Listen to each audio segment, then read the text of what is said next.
L'histoire commence sur le continent de l'Est, où les forces des barbares affrontent les soldats du royaume d'Ildoran. Sur ce champ de bataille sanglant, des têtes volent dans tous les sens tandis que les puissants barbares prennent le dessus, déchirant les troupes d'Ildoran comme du papier. Malgré tout, la capitaine des troupes d'Ildoran, Séraphina, refuse d'abandonner ses camarades. Elle rallie ses soldats et leur ordonne de continuer à se battre afin d'ouvrir un passage pour la retraite. Même en tranchant plusieurs ennemis, elle comprend rapidement que leurs pertes sont trop lourdes pour espérer survivre. Soudain, une nouvelle menace apparaît du côté des barbares. Vior, un gigantesque guerrier d'élite, massacre les soldats d'Ildoran et atterrit directement devant Séraphina, sa lame ensanglantée levée. Il reconnaît immédiatement en elle une capitaine expérimentée et la défie en duel, sachant que personne d'autre ne pourrait lui faire face. Séraphina accepte, espérant ainsi gagner du temps pour permettre à ses hommes de fuir.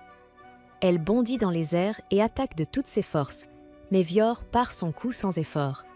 D'un simple mouvement, il contre-attaque avec une puissance écrasante et l'envoie valser au loin. Se réceptionnant sur ses pieds, Séraphina repart immédiatement à l'assaut et un échange intense s'engage entre eux. Bien qu'elle parvienne à rivaliser un instant avec sa force, la puissance écrasante de Vior finit par la repousser inexorablement. N'ayant plus d'autre choix, elle utilise sa technique ultime, renforçant magiquement son épée. Rassemblant toutes ses dernières forces, elle pousse un cri et affronte l'attaque finale de Vior. Au moment où leurs lames s'entrechoquent, l'une d'elles se brise et est projetée au sol. Les soldats d'Ildoran regardent, horrifiés, leur capitaine tenant une épée brisée. À genoux, Séraphina accepte sa défaite. Vior la félicite sincèrement pour avoir tenu tête si longtemps.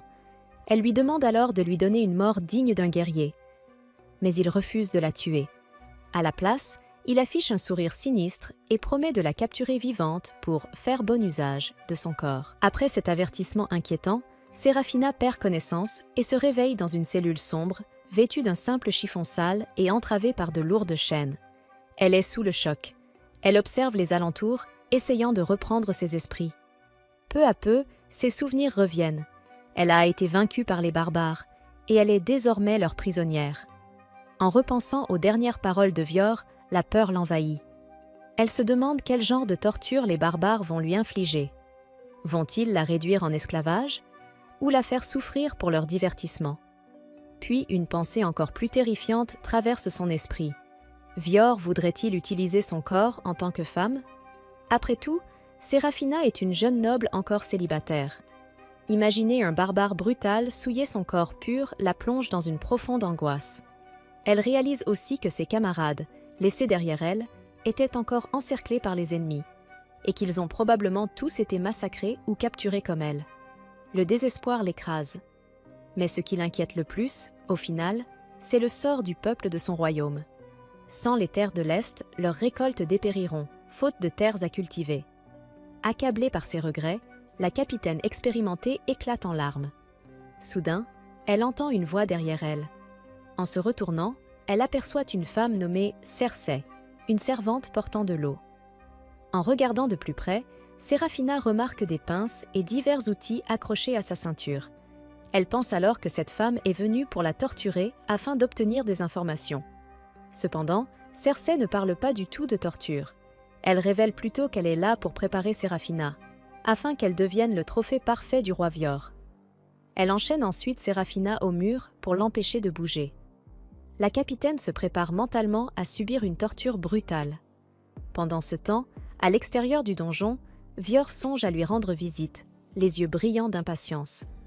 De retour dans la cellule, Séraphina est désormais nue, tandis que Cersei nettoie son corps avec un linge humide. Troublée, Séraphina lui demande pourquoi elle met tant de soin à traiter une esclave comme elle. Cersei répond simplement que son corps était couvert de saleté après la bataille, et qu'elle ne fait que la nettoyer. Cersei fait ensuite une remarque désinvolte sur son apparence, étonnée que ce soit elle qui ait tenu tête si longtemps à son maître. Elle explique qu'elle s'attendait à voir une femme plus musclée, capable d'affronter Vior, mais qu'au lieu de cela, Séraphina n'est qu'une jeune femme à l'allure féminine. Ces mots blessent l'orgueil de Séraphina, qui estime qu'une chevalière comme elle n'a pas le temps de se soucier d'être jolie ou mignonne. Cersei comprend son ressenti, mais elle ajoute que Vior, lui, apprécie beaucoup son apparence. Cette déclaration plonge Séraphina dans une confusion encore plus grande, mais Cersei refuse d'en dire davantage. À la place, elle lui glisse calmement un avertissement. Elle ne quittera jamais le territoire des barbares. Tenant un couteau aiguisé à la main, Cersei s'approche.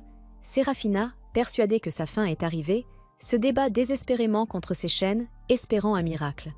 Puis, voyant la lame et les pinces froides se rapprocher, elle finit par abandonner et ferme les yeux. Mais contre toute attente, Cersei ne lui fait aucun mal. Elle coupe simplement ses liens, lui taille les ongles et l'habille avec une robe. En rouvrant les yeux, Séraphina découvre des vêtements étonnamment convenables, imprégnés d'un léger parfum. Elle ne comprend pas pourquoi des barbares offriraient une tenue parfumée à une prisonnière. Se prépare-t-il à un rituel sacrificiel? Avant même qu'elle puisse poser la question, un rugissement puissant retentit au-dessus du donjon. Cersei confirme que Vior est arrivé. Peu après, l'imposant roi barbare entre dans la cellule. Une fois à l'intérieur, il se présente officiellement comme le fils du grand chef barbare, Holden One Eye. De son côté, Séraphina observe son corps gigantesque et ses yeux dorés, comprenant qu'il n'est probablement pas humain. Elle se souvient alors d'une vieille histoire racontée par son grand-père, une expédition contre les barbares où ces monstres avaient écrasé les forces humaines et arraché leur cœur pour des rituels. Pensant qu'elle va subir le même sort, Séraphina relève la tête. Elle affirme à Vior qu'elle n'a peur de personne et le défie de faire ce qu'il veut d'elle. En entendant cela, Vior fronce légèrement les sourcils, ne comprenant pas de quoi elle parle, puisqu'il n'a jamais eu l'intention de la sacrifier. Il révèle alors la véritable raison de sa capture. Il veut faire d'elle son épouse. Ces quelques mots suffisent à faire basculer le monde de Séraphina. Toute l'angoisse accumulée monte d'un coup, colorant son visage d'un rouge écarlate. Trop choquée pour comprendre immédiatement, elle lui demande si tout cela n'est qu'une plaisanterie. Mais lorsque Vior confirme qu'il souhaite réellement l'épouser, Séraphina perd complètement ses moyens. Elle lui demande comment il peut vouloir épouser une ennemie. Vior lui explique alors que, chez les barbares, aimer ses ennemis n'est pas un problème. Puis, avec une ferveur presque brûlante, il évoque les traditions de son peuple. Depuis l'aube de leur race, les rois les plus puissants épousent des chevalières afin d'honorer leur passion pour l'épée. Malgré cette explication, Séraphina refuse toujours d'accepter, mais le barbare, rusé, lui rappelle qu'elle lui a elle-même dit de faire ce qu'il voulait d'elle, la piégeant ainsi avec ses propres paroles. Il précise ensuite qu'il ne s'agit pas seulement d'une tradition. Il se remémore leur combat sur le champ de bataille, où il a ressenti toute la sincérité et la passion de Séraphina pour son épée. Face à une femme aussi forte, il est immédiatement tombé amoureux et a décidé qu'il l'épouserait, quoi qu'il arrive. Après cette confession sincère, Séraphina est trop troublée pour répondre. Vior se détourne alors pour quitter la cellule. Avant de partir, il lui promet qu'il ne la forcera pas à se marier contre sa volonté et qu'elle peut prendre le temps de réfléchir. Lorsqu'il disparaît enfin, la chevalière, encore sous le choc, se demande ce qui va lui arriver dans ce donjon insensé. En attendant, ses pensées dérivent vers un souvenir vieux de 7 ans. À cette époque, son frère Sidious lui avait annoncé qu'elle avait été désignée pour diriger une expédition vers les terres barbares. Séraphina avait accepté sans hésiter et s'apprêtait à partir accomplir son devoir, mais Sidious l'avait arrêtée pour lui remettre une invitation à un banquet noble. Confuse, elle lui demanda ce qu'il attendait d'elle. Son frère lui rappela alors qu'elle restait une noble, avec une réputation à préserver. Sous le regard insistant de Sidious, Séraphina se redressa et accepta immédiatement l'invitation. Plus tard, elle s'habilla avec élégance et se rendit au manoir de la comtesse Hildol pour le banquet. En voyant Séraphina vêtue comme une noble ordinaire, les aristocrates autour d'elle commencèrent à murmurer sur son métier. À voix basse, ces élites venimeuses lançaient des remarques cruelles sur son apparence, se demandant si une femme aussi délicate pouvait réellement être digne de diriger des guerriers expérimentés sur un champ de bataille. Même en connaissant sa véritable force, il considérait qu'il était presque honteux qu'une femme soit aussi puissante. Submergée par ces commentaires négatifs, Séraphina s'éloigna vers un balcon pour prendre l'air. C'est alors que quelques jeunes femmes vinrent la rejoindre, l'invitant à s'asseoir avec elles plutôt que de rester seule. Elles lui demandèrent si elle n'avait pas peur de sa mission périlleuse. En entendant parler de monstres et de dragons, elle se demandait si elle pourrait survivre à de tels dangers. Séraphina esquissa un sourire et répondit que les dragons n'étaient que des créatures imaginaires. Mais elles lui rappelèrent qu'elle allait tout de même affronter les barbares. Connaissant les récits sur leur brutalité et le sort terrible réservé aux chevalières capturées, elles lui conseillèrent de rester chez elle pour éviter une fin tragique. À ces mots, Séraphina frappa brusquement la table pour les faire taire. Avec assurance, elle déclara que son royaume cherchait depuis toujours à conquérir les terres de l'Est. Dans son esprit, seule cette conquête permettrait d'obtenir assez de ressources pour nourrir le peuple. Elle était donc prête à affronter les barbares. Malgré cela, les jeunes femmes lui rappelèrent que même la prestigieuse princesse Wisterésia, son modèle, avait disparu après avoir affronté ses ennemis. Toutes lui conseillèrent alors de renoncer, de rester chez elle et d'épouser un homme convenable. Mais lassée de leur pessimisme, Séraphina quitta la réunion. Plus tard, alors qu'elle rentrait en calèche, elle ressentit un profond dégoût envers ces nobles qui se régalaient de festins luxueux pendant que le peuple souffrait de la faim dans les rues. En rentrant chez elle, Séraphina était tombée sur un homme pauvre en train de se faire attaquer par 3 garçons affamés, poussés au vol par la misère. Sans hésiter, elle s'était interposée pour le protéger et avait ordonné aux agresseurs de reculer. Acculés, les jeunes avaient tenté de l'attaquer avec leurs outils agricoles, mais la chevalière les avait vaincus sans difficulté. Alors qu'ils pensaient leur dernière heure arrivée, Séraphina, prise de compassion, leur avait offert son précieux collier. Bouleversés, les garçons l'avaient remerciée et juré de ne plus jamais faire de mal à qui que ce soit. Après leur départ, le cœur de Séraphina s'était serré face à la détresse de son peuple, et elle s'était jurée de revenir victorieuse de l'Est pour apporter la paix à son royaume. Quelques jours plus tard, avant de partir en expédition, elle s'était recueillie en hommage à la princesse disparue Wisterésia. Mais son frère Sidious était apparu derrière elle, furieux qu'elle n'ait pas trouvé de mari lors du banquet. Séraphina lui avait rappelé qu'elle s'apprêtait à combattre pour leur royaume, mais le prince, fier et inflexible, avait affirmé qu'une femme n'avait pas sa place sur le front, criant son nom avec colère. Soudain, sa voix s'était transformée en celle de Vior. Le barbare s'était avancé vers elle, tendant la main avec détermination, décidé à faire d'elle sa femme quoi qu'il arrive. Au moment où il la saisissait, le cauchemar de Séraphina prit fin. Elle se réveilla en sursaut, couverte de sueur froide. Un ronflement puissant résonnait près d'elle. En tournant la tête, elle aperçut Vior endormi à ses côtés. La vue de son corps imposant la ramena brutalement à la réalité, et un frisson glacé la parcourut, terrifiée à l'idée de devoir affronter son destin en tant que future. La jeune fille, totalement paniquée, se mit à crier sans contrôle, réveillant aussitôt le propriétaire de l'épée. D'un ton brusque, elle exigea de savoir ce qu'elle faisait dans la chambre d'un homme adulte, et surtout pourquoi il était complètement nu. Vior, imperturbable, esquissa un sourire amusé. Il remarqua qu'elle avait déjà beaucoup d'énergie pour quelqu'un qui venait à peine de se réveiller, et qui semblait en parfaite forme, malgré ce qui s'était passé la veille. Mais lorsque Séraphina aperçut l'épée du barbare pointée dans sa direction, son cœur se serra. Elle n'était même pas sûre de vouloir connaître la vérité. Pourtant, elle se souvenait clairement d'une chose. Il avait juré de ne rien lui imposer. Vior, comme pour esquiver le sujet, lui dit simplement de ne pas s'inquiéter de ces détails. Cette réponse ne fit qu'attiser sa colère. Être capturée par des barbares était déjà une honte insupportable pour sa famille. Alors, imaginer le pire, porter l'enfant de cet homme, était tout simplement inconcevable. Déterminée, elle saisit l'épée de Vior, la lui rendit, puis, d'une voix ferme, lui demanda de la tuer immédiatement. Pris de court, le barbare écarta la lame d'un geste rapide, presque inquiet qu'elle puisse se blesser. Il lui demanda ce qu'elle racontait, croyant plutôt qu'elle voulait le tuer, lui. Séraphina, le regard chargé de honte, expliqua qu'après avoir subi une défaite humiliante sur le champ de bataille, elle avait tenté d'attaquer un ennemi désarmé dans un acte désespéré. À ses yeux, elle avait trahi son honneur de chevalier. Elle devait être punie pour cette faute impardonnable. Vior resta silencieux un instant, visiblement perplexe. Puis il répondit simplement, d'un ton hésitant, que c'était compliqué.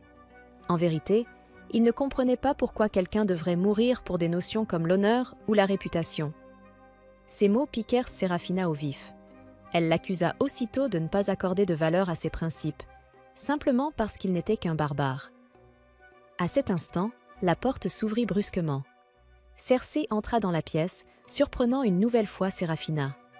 Elle apportait des vêtements secs pour son maître et fit remarquer, avec un certain détachement, que la jeune fille avait eu de la chance de se réveiller sans séquelles. Elle expliqua que la veille, lorsqu'ils avaient été capturés la prisonnière, la dose du somnifère avait été légèrement trop forte. Résultat, la pauvre s'était mise à vomir avant de perdre connaissance. Peu à peu, les pièces du puzzle commencèrent à s'assembler dans l'esprit de Séraphina. Peut-être que rien ne s'était passé comme elle l'avait imaginé. Vior confirma alors la vérité. Comme elle avait été affectée par une toxine paralysante, il l'avait simplement amenée dans sa chambre par précaution. Et à part une erreur de dosage, il ne lui avait absolument rien fait.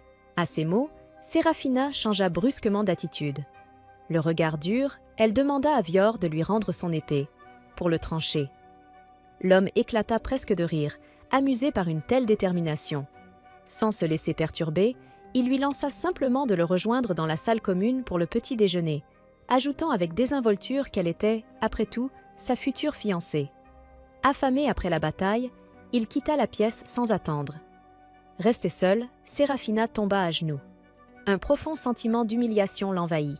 Être traitée avec une telle normalité par des barbares, alors qu'elle était chevalière d'Ildren, lui semblait insupportable. Ses pensées dérivèrent vers son grand-père. C'était lui qui lui avait appris l'art de l'épée, après qu'elle l'ait supplié de le faire. Il avait été surpris par son talent naturel, mais aussi inquiet. Il lui avait dit un jour qu'elle aurait sans doute été plus heureuse si elle était née homme, ou si elle avait abandonné ce rêve absurde de devenir chevalier. Dans son pays, les femmes n'avaient pas leur place sur le champ de bataille.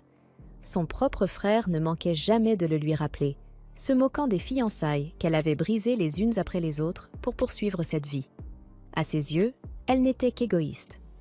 Et il répétait toujours la même phrase.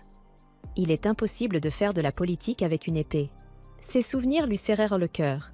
Pourtant, une autre pensée s'imposa à elle. Vior. Le premier regard qu'il lui avait porté n'était pas rempli de mépris, mais d'admiration. Il avait vu sa force, son talent, et il était même tombé amoureux à cause de cela. Mais Séraphina secoua la tête. Elle refusait de se laisser attendrir par de telles paroles. Ils n'étaient que des barbares. Et elle, une simple prisonnière. Tôt ou tard, elle devrait se battre pour survivre avec les maigres rations qu'on lui accorderait. Se préparant mentalement à cette épreuve, elle descendit enfin pour le petit déjeuner. Mais ce qu'elle découvrit la laissa sans voix. Devant elle se trouvait un énorme morceau de viande, gras et juteux. Le genre de repas impensable dans les terres arides dont elle venait. Sans même lui demander son avis, le barbare découpa un quart de la pièce et le déposa dans son assiette. Un morceau, presque aussi grand qu'elle. Encore sous le choc, Séraphina observa la scène en silence. Puis, lentement, une conclusion s'imposa à elle. C'était une stratégie. Oui, cela devait être ça. L'ennemi cherchait à briser sa volonté de chevalier, en la traitant bien, en la nourrissant comme une reine. Ils espéraient la dompter, mais elle ne tomberait pas dans ce piège. Jamais. D'une voix ferme, elle déclara qu'elle préférait mourir plutôt que d'accepter la charité de barbares. À cet instant précis, son estomac grogna bruyamment. Un silence gênant s'installa. Et, pour la première fois, Séraphina commença à douter. Peut-être ne serait-elle pas capable de mourir de faim aussi facilement qu'elle le pensait. Une fois encore, Séraphina releva la tête et demanda froidement qu'on mette fin à sa vie sur le champ. Vior haussa un sourcil, visiblement amusé. Est-ce une tradition de l'Ouest, de demander à mourir à tout bout de champ? Puis, d'un ton plus posé, il ajouta « La faim est le signe que ton corps veut vivre.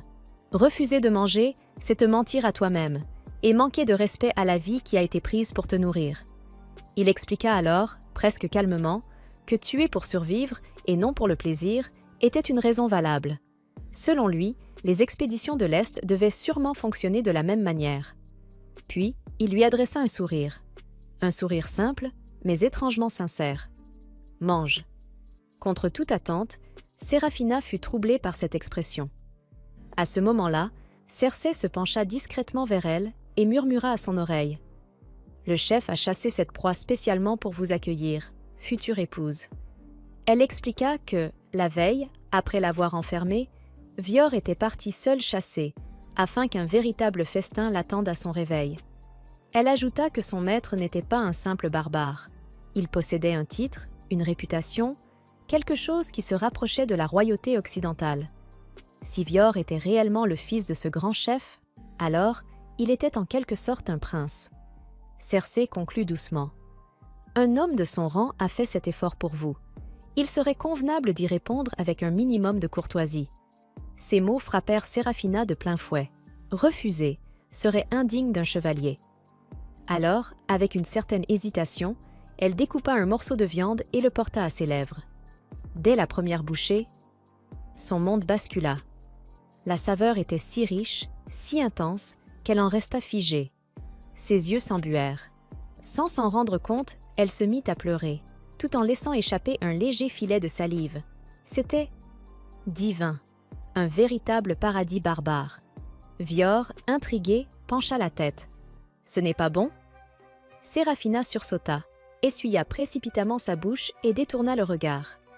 Rougissante, elle répondit d'un ton forcé.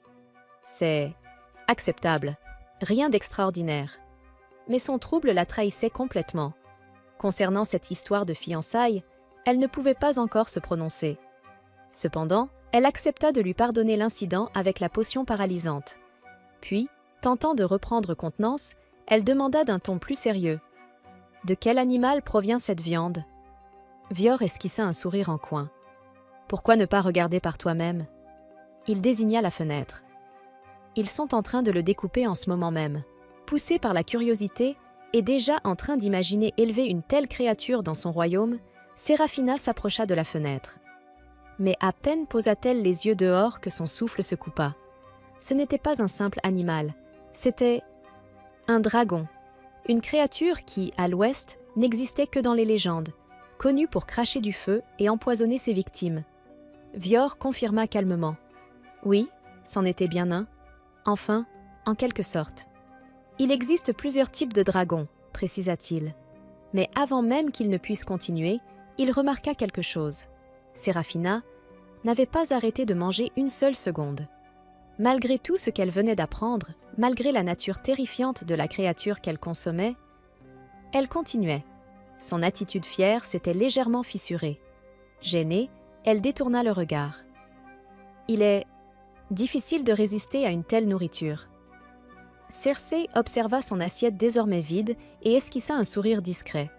Il semblait que la prisonnière avait, au moins pour le moment, abandonné l'idée de mourir.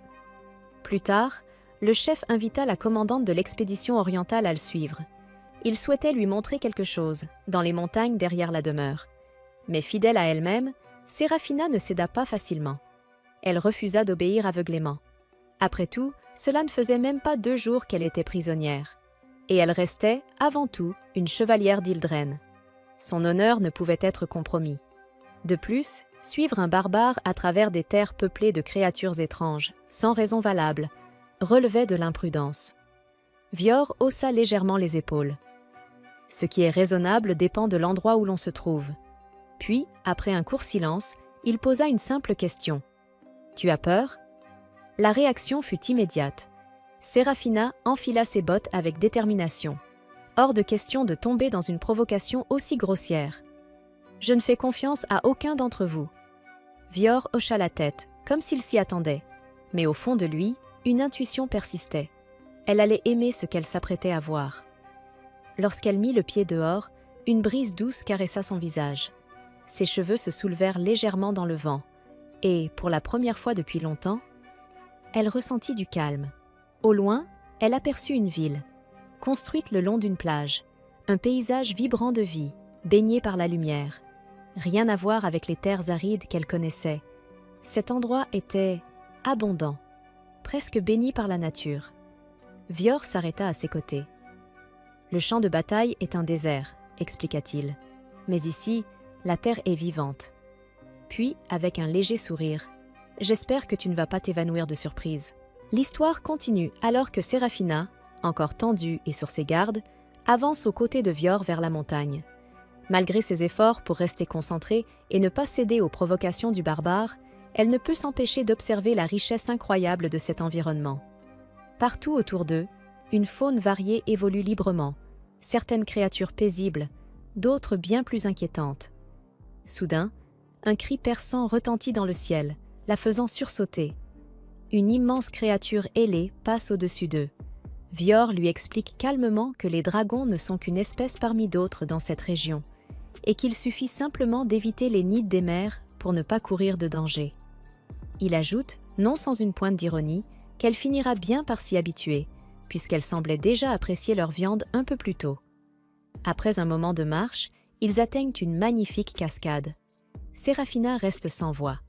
C'est la première fois qu'elle voit un tel spectacle de ses propres yeux. L'eau tombe avec puissance dans un bassin clair, entouré d'une nature luxuriante. Vior plaisante en disant que ce genre de paysage n'existe sûrement pas dans l'Ouest.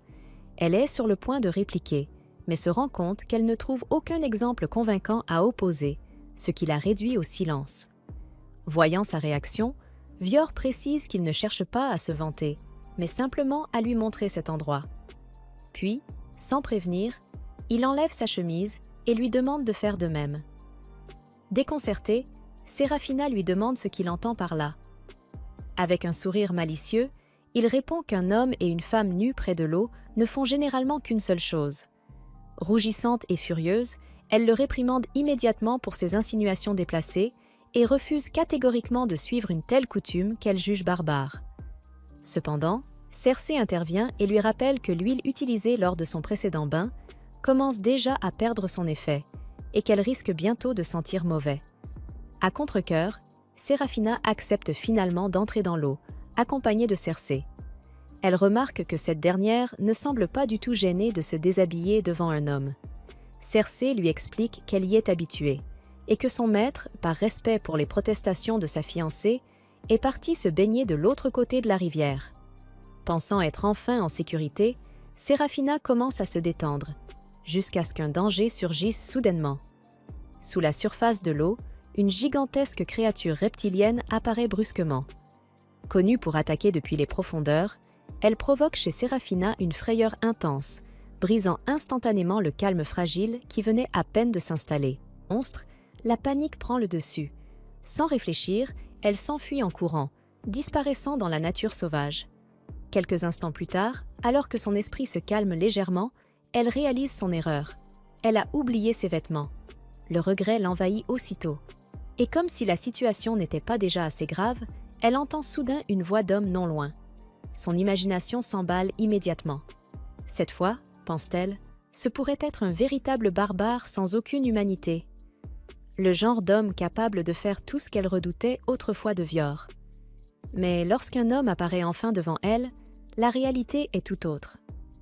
À sa grande surprise, Séraphina reste figée un instant, troublée par sa beauté. Elle détourne rapidement le regard, feignant l'agacement, et lui ordonne d'arrêter de la fixer ainsi. L'homme, lui, semble parfaitement calme. Il suppose simplement qu'elle a dû rencontrer une créature étrange dans le lac pour se retrouver nue en pleine nature. Avec un léger sourire, il raconte que sa mère était une guerrière de l'Ouest et qu'elle lui parlait souvent, lorsqu'il était enfant, de la richesse de la nature de l'Est et des nombreuses créatures qui y vivent. En entendant cela, Séraphina fait rapidement le lien. Vu son âge, sa mère devait probablement faire partie de la 16e expédition orientale, il y a une vingtaine d'années. Mais soudain, elle éternue. Elle est frigorifiée. Sans hésiter, le jeune homme enlève sa chemise et la pose sur elle, couvrant son corps. Il déclare simplement que les femmes ne devraient pas être exposées au froid et suggère de retourner près de la rivière pour récupérer ses affaires. Ce geste déstabilise complètement Séraphina. Ce barbare agit comme un véritable gentleman. Tout ce qu'elle croyait savoir sur les habitants de l'Est commence à vaciller. Elle les avait toujours vus comme des monstres. Mais cet homme est tout le contraire. Puis, sans prévenir, il pose sa main sur son front pour vérifier si elle a de la fièvre. Le choc est tel que Séraphina manque presque de s'évanouir.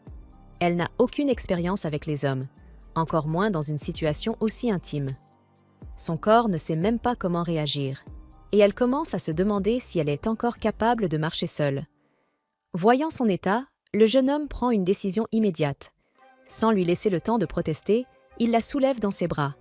Et même si Séraphina tente de résister, son corps, lui, ne suit plus vraiment sa volonté, Séraphina n'a pas vraiment envie de partir, alors elle laisse simplement les choses se dérouler et se laisse porter par le courant. À ce moment-là, Cersei apparaît après avoir passé un long moment à chercher Séraphina. Elle s'excuse d'interrompre ce moment romantique, mais dit qu'elle aimerait vraiment comprendre pourquoi la jeune femme a soudainement cessé de rejeter Vior. C'est à ce moment-là que la prisonnière réalise enfin, après tout ce temps, qu'elle se tient devant l'homme qui l'a enlevée, désormais sans sa barbe. Il avoue qu'il s'est un peu attristé de ne pas avoir été reconnu par sa propre fiancée, même si la voir rougir a suffi à lui remonter le moral. Offensée par l'audace des paroles du barbare, la jeune femme lui assène une gifle bien sentie au visage. Vior rentre alors chez lui avec une marque rouge sur la joue, mais un sourire satisfait, car il n'attendait rien de moins de la femme qu'il a choisie. Séraphina répond que tout cela aurait très bien pu finir en duel, s'il y avait eu des épées disponibles, et souligne que tout est arrivé uniquement parce qu'il l'a emmenée dans cet endroit rempli de monstres. Cersei affirme qu'il n'y avait rien à craindre, puisque Maître Vior s'était chargé de patrouiller les zones où des monstres dangereux pouvaient apparaître. De plus, comparé aux dragons qu'ils ont mangés plus tôt, les monstres près du lac sont plutôt calmes. Vior n'est pas d'accord, estimant que les dragons ont un tempérament féroce, mais qu'au fond, ils sont en réalité lâches. En parlant de cela, il se réjouit d'avoir vu aujourd'hui différentes expressions chez la femme dont il est tombé amoureux, et affirme que chasser un dragon n'était rien comparé à ce qu'il ferait pour elle. Tout ce qui s'est passé laisse Séraphina complètement confuse et sous pression, cherchant désespérément une réponse. Elle fait clairement savoir qu'elle ne sait toujours pas quoi penser de ses fiançailles, puis elle s'en va, essayant de comprendre comment elle s'est retrouvée dans cette situation. De son côté, il est vrai que le visage rasé de Vior ne quitte pas ses pensées, même si elle essaie de l'ignorer. Cependant, quelques jours plus tard, au grand désarroi de la jeune femme, le barbare a de nouveau laissé Quelques jours plus tard, Séraphina écoutait avec impatience tandis que Vior l'invitait à une réunion avec les membres de son clan. Il lui montra le lieu de rencontre, qui était la plus ancienne et la plus grande colonie de la race des barbares, appelée le village du lac. Séraphina remarqua l'emplacement du village, mais elle se demanda ensuite pourquoi Vior lui révélait des informations potentiellement militaires. Elle se demanda s'il la sous-estimait et lui rappela qu'elle pouvait à tout moment s'échapper vers son pays natal et transmettre ces informations à son armée. En entendant cet avertissement, Vior éclata de rire. Il lui rappela qu'elle était tombée sous le charme de son visage rasé quelques jours auparavant, et qu'il n'y avait donc aucune chance qu'elle veuille lui faire du mal. Il pensait aussi pouvoir facilement faire d'elle sa femme, donc il ne s'inquiétait pas qu'elle divulgue des informations sensibles. Pendant qu'ils se disputaient sans arrêt, Circe remarqua qu'ils agissaient déjà comme un couple marié. Après un certain temps, ils arrivèrent tous au lieu de réunion, où Séraphina se retrouva entourée d'une centaine d'hommes intimidants. Armés jusqu'aux dents, chacun de ces barbares aguerris suppliait Vior de leur donner une chance de croiser le fer avec la capitaine. Séraphina pensa que son heure était enfin venue, puisque les barbares voulaient la tuer pour venger leurs camarades. Cependant, Vior leur ordonna de reculer et de lui offrir un accueil digne au sein de leur tribu. À l'ordre de leur chef, tous les barbares au sang chaud se calmèrent et laissèrent de l'espace à Séraphina.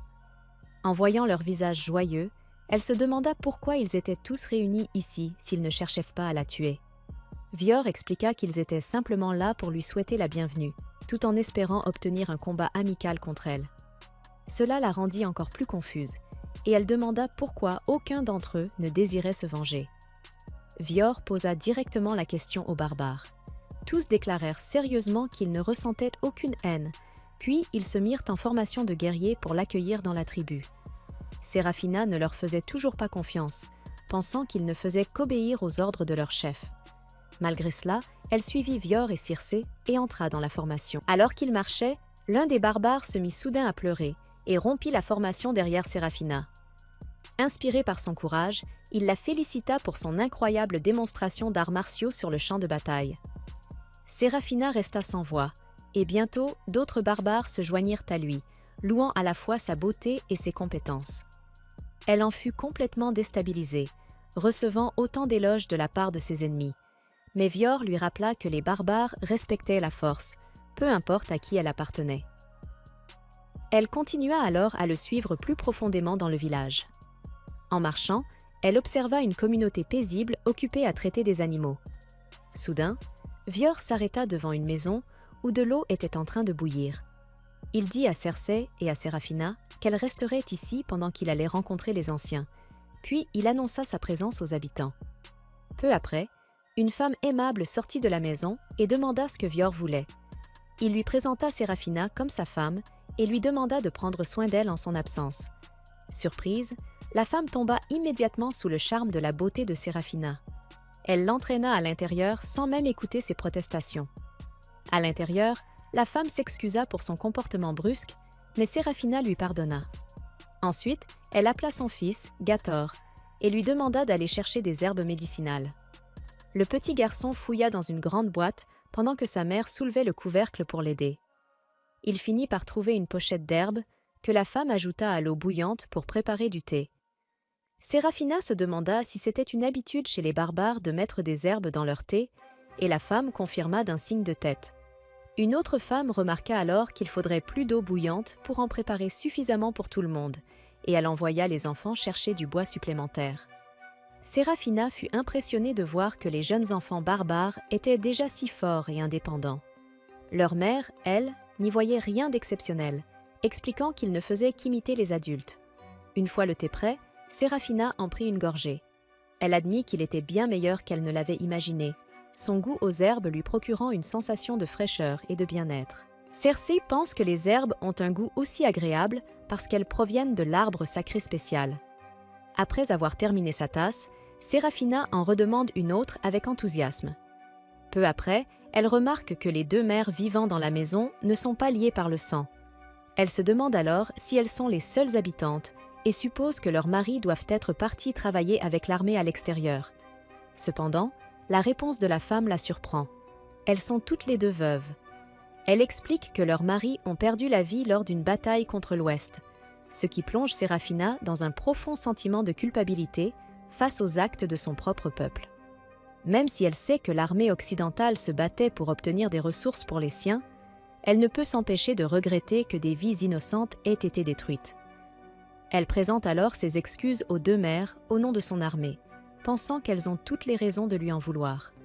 Pourtant, la femme barbare semble confuse, comme si elle ne comprenait pas cette idée de vengeance.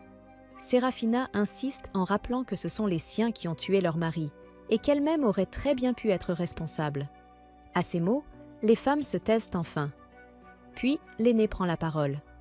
Bien qu'elle soit triste que son plus jeune fils n'ait jamais vraiment connu son père, elle considère malgré tout comme une bénédiction le fait qu'il ait pu assister à ses funérailles. Depuis ce jour, elle est reconnaissante envers son enfant et continue de l'élever avec amour et dévouement. Elle ajoute que, même sans guerre, les hommes barbares risquent leur vie dans d'autres activités dangereuses comme l'exploration de grottes, le combat contre des monstres ou la chasse aux dragons.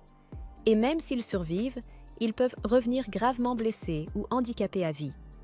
Ainsi, pour elle, il est presque normal que les femmes perdent leur mari si souvent. En entendant cela, Séraphina est complètement bouleversée et se demande si tous les barbares considèrent la perte d'une vie avec une telle résignation. Soudain, une cloche d'alarme retentit dans toute la ville. Les tours de garde ont détecté une attaque imminente. À l'intérieur de la maison, Cersei comprend immédiatement la situation et avertit tout le monde qu'ils sont attaqués. Avant même qu'ils puissent réagir, une créature volante surgit brusquement par le toit et s'engouffre dans la maison. Lorsque la fumée se dissipa, Séraphina se retrouva face à un dragon ailé doté d'un large bec. Cersei expliqua qu'il s'agissait d'un Tsukubai Kichi, une créature attirée par la fumée du bois brûlé. Séraphina comprit alors que leur petite réunion autour du thé avait provoqué cette attaque, mais Cersei précisa que ces dragons n'envahissaient normalement pas le village, car ils savaient que les guerriers les élimineraient. Malheureusement, elle n'avait pas le temps d'enquêter davantage. Le jeune Gator, terrifié, se mit à pleurer dans les bras de sa mère, et ses cris attirèrent immédiatement l'attention du dragon. Séraphina se prépara alors à combattre. Cersei lui ordonna de fuir le village, rappelant qu'elle était l'épouse précieuse de Vior. Mais Séraphina refusa catégoriquement. Elle se mit en colère contre Cersei pour avoir considéré la vie des autres comme négligeable et pour se concentrer uniquement sur la sienne. Elle lui rappela qu'elle n'était pas une princesse fragile à protéger. Fière de son rang de capitaine des chevaliers d'Eldora, Séraphina fit face au dragon avec une simple pince chauffée. Lorsque la créature rugit, elle la repoussa en utilisant l'outil comme une batte. Cersei, choquée, lui cria qu'elle ne pourrait jamais vaincre un dragon avec un simple ustensile de cuisine. Mais Séraphina ne voulait plus discuter et lui ordonna de s'enfuir. Elle remarqua aussi que l'attaque du dragon était bien moins puissante que celle de l'épée de Vior, ce qui renforça sa confiance. Déterminée à protéger les personnes derrière elle, Séraphina bondit vers la tête du dragon et lui planta la pince en plein dans l'œil. Tandis que Cersei continuait de la regarder, Séraphina lui ordonna de partir et de cesser de perdre du temps. Finalement, Cersei comprit qu'elle mettait la vie de Séraphina en danger en la distrayant et quitta la maison. Après son départ, Séraphina provoqua le dragon, l'invitant à l'affronter. Pendant ce temps, ailleurs dans le village, les guerriers barbares avaient immobilisé un autre dragon. Profitant de cette ouverture, Vior chargea et lui trancha la tête d'un coup. Il demanda ensuite combien d'autres créatures attaquaient encore le village. Un soldat lui répondit qu'il en restait 3. Vior lui ordonna alors de partir à la recherche des villageois qui n'avaient pas encore été évacués, ce que le soldat accepta immédiatement. De son côté, Vior pensa que Séraphina devait être en sécurité, convaincu que Cersei l'avait aidé à fuir. Après avoir apaisé ses propres inquiétudes, Vior rallia les barbares afin de sécuriser le reste du village et abattit 2 autres dragons parmi ceux qui restaient. Une fois ces 2 créatures vaincues, il se demanda où pouvait bien se trouver le dernier. Soudain, Cersei accourut vers lui, sans Séraphina à ses côtés. Elle lui annonça qu'un dragon avait attaqué la maison où elle séjournait, mais avant même qu'elle ne termine sa phrase, Vior la dépassa à toute vitesse. Près de la maison, Séraphina fuyait le dragon, réalisant que la créature volante était bien plus rapide qu'elle à découvert. Incapable de lui échapper, elle se retourna et se prépara à un dernier combat. Bien que le dragon soit lui aussi épuisé par l'affrontement, il se jeta sur elle à une vitesse fulgurante. Cette fois, son bec tranchant brisa la pince, laissant Séraphina totalement sans défense. Elle pensa alors que, après avoir fait preuve de compassion envers ses ennemis sans défense, elle pouvait mourir en chevalier, son honneur intact. Lorsque le dragon s'approcha pour lui porter le coup fatal, elle ferma les yeux, sans même tenter de résister. Mais au moment où elle se préparait à mourir, Vior surgit derrière elle en criant de se couvrir les oreilles. Surprise, Séraphina obéit, et aussitôt, Vior poussa un rugissement puissant en direction du dragon. Le vacarme assourdissant détruisit les tympans de la créature, et il en profita pour la trancher en 2.